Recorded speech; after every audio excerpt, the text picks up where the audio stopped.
Skip করো না, তাহলে অনেক বড় কিছু মিস করবে। তো ভিডিওটা বাড়ানোর কারণ হচ্ছে কিছু তোমাদের দেখাবো। সেটা কি দেখাবো একটু কিছু বলি। তারপর আমাকে ধরো কোনো পোস্টে বা রিলসে কেউ ধরো কোনো কমেন্ট করলো, আমি তাদের রিপ্লাই দিই না। যদি ভালো লাগে লাইক দিই বা কিছু, কোনো রিপ্লাই দিই না।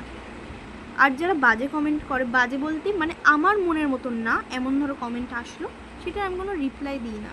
কারণ আমার মনে হয় যে হ্যাঁ সেখানে আমার ভুল আছে, বা আমি এই জায়গাটা, এই লাইনটায় বা এই জায়গাটায় কিছু ভুল করেছি, তার জন্যই তারা এরকম লিখেছে। কমেন্ট বক্স খোলা কারণ কি, তাদের মনের কথা প্রকাশ করার জন্য।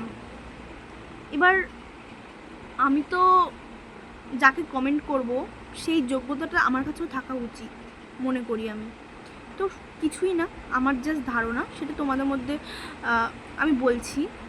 সকাল থেকে অনেক মাথা এই জিনিসটা নিয়ে শুধু চলছিল, জানি না কেন।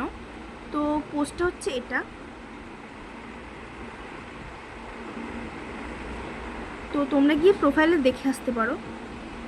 একটা বোন আজকে কমেন্ট করেছে, হাই ডেনে,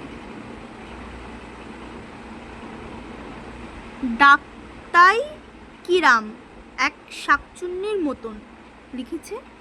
ডাকতাই কিরাম এক শাকচুন্নির মতন, হয়তো সে লিখতে চেয়েছে দেখতেই কীরকম এক শাকচুন্নির মতন, এরকমই লিখতে চেয়েছে, বোঝা যাচ্ছে।